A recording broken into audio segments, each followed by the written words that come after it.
Hello বাচ্চারা, আজ আমরা শুনবো কালু কাকের ভুতুড়ে হোটেল নামক গল্পটি। শুরু করা যাক তাহলে। সুন্দরবনের গভীর জঙ্গলে কালু কাক নিজের একটি হোটেল খুলেছিল। সেখানে পেঁচা তার সহকারী হিসাবে কাজ করত, আর অন্যান্য পাখিরাও সেই হোটেলে থাকবার জন্য আসতো, কারণ সেই হোটেল খুবই ফেমাস হয়ে গেছিল।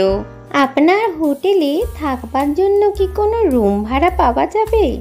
হ্যাঁ, কেন পাওয়া যাবে না। আপনার জন্য হোটেলের একেবারে উপরের তলায় একটা রুম ভাড়া আছে। আপনার খুব ভালো লাগবে ওই রুমে থাকতে। ঠিক আছে, তাহলে আমাকে ওই রুমটারই ভাড়া দিয়ে দিন।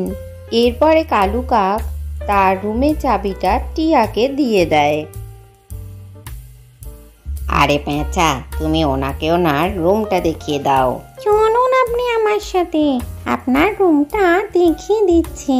কালুর হোটেল খুবই ফেমাস ছিল। সারা বছরই তার রুমগুলো একেবারেই বুক হয়ে থাকতো। বিভিন্ন পাখিরা তার হোটেলে এসে থাকতো।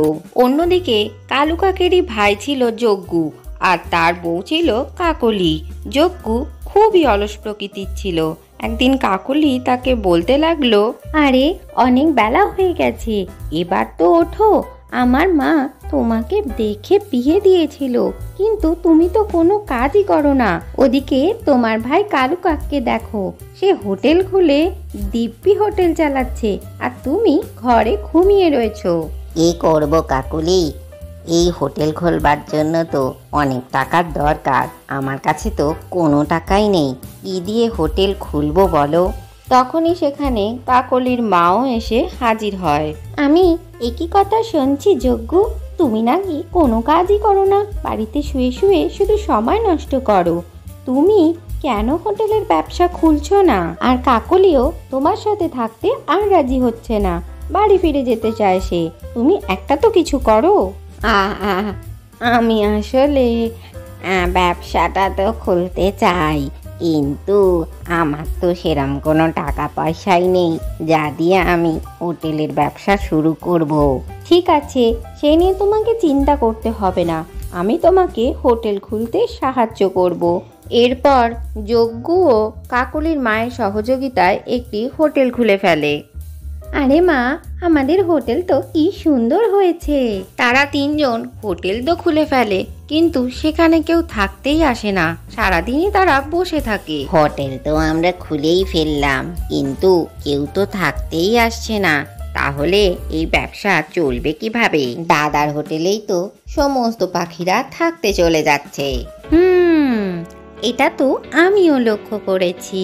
তবে রাত্রিটা হতে দাও, আমি তো রাতের অপেক্ষাতেই রয়েছি, দেখো আমি কি করি। এদিকে রাত হওয়ার সাথে সাথেই টিয়া যে ঘরে ছিল সে ঘরে হঠাৎ কাকে সে জানলায় দেখতে পায়।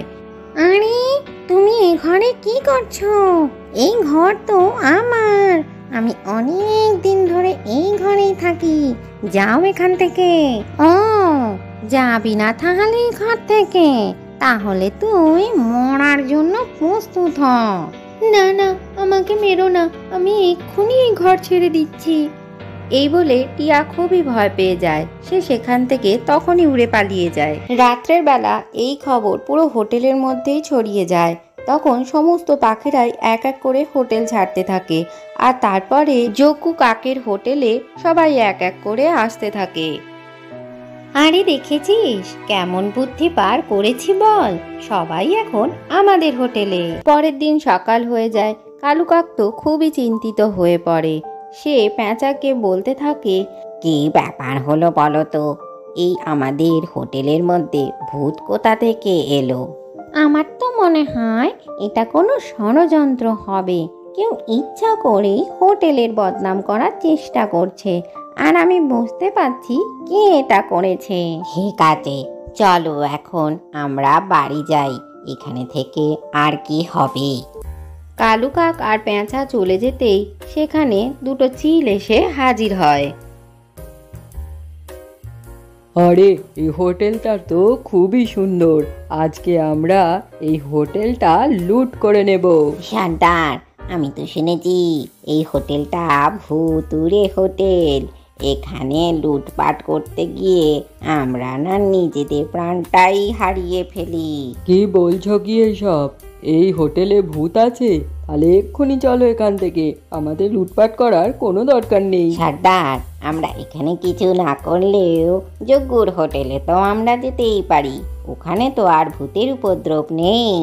এরপরে তারা কালুর হোটেল ছেড়ে দিয়ে যজ্ঞুর হোটেলে এসে হাজির হয় আর তাকে বলতে থাকে, এক্ষুনি এই হোটেল ছেড়ে দাও, আমরা এই হোটেলে যা আছে সব কিছু নিয়ে যাব। না না, তোমরা এই হোটেলে কিছুই করতে পারো না, চলে যাও বলছি এখান থেকে, নইলে কিন্তু খুব খারাপ হয়ে যাবে। ও, হোটেল ছেড়ে দিবি না তাহলে? এবার দেখ আমি তোর কি হাল করি। এই বলে চিল তার উপরে ঝাঁপিয়ে পড়ে আর যজ্ঞ তখন খুব জোরে জোরে চেল্লাতে থাকে, বাঁচাও আমায়, কে আছো, বাঁচাও, এই চিল আমায় মেরে ফেললো। তখনই সেখানে কালু কাক এসে চিলের ওপরে ঝাঁপিয়ে পড়ে। দুজন মিলে তার ওপরে ঝাঁপিয়ে পড়ায় সেখান থেকে চিল পালিয়ে যায়। তোমাকে অনেক ধন্যবাদ দাদা, আমার প্রাণ বাঁচানোর জন্য। আমি তোমার অনেক বড় ক্ষতি করেছি, তোমার হোটেলের বদনাম রটিয়েছি। কাকলির মা ভূতের ভয় দেখিয়ে তোমার হোটেলের সব পাখিকে সেখান থেকে তাড়িয়ে দিয়েছে। আমাকে তুমি ক্ষমা করে দিও, আমি অনেক বড় অন্যায় করেছি। ঠিক আছে আমার ভাই, তোমার যদি কোনো সাহায্যের দরকারই ছিল তুমি আমাকে বলতেই পারতে। এইভাবে যজ্ঞ তাদের নিজেদের কাজকর্মের ফলে খুবই লজ্জিত বোধ করে। আজকের গল্পটি থেকে কি শিখলে বাচ্চারা? কখনোই অন্যের ক্ষতি করতে নেই, অন্যের ক্ষতি করলে নিজেরও ক্ষতি হয়। ভিডিওটি ভালো লাগলে চ্যানেলটিকে লাইক ও শেয়ার করে সাবস্ক্রাইব করে দিও।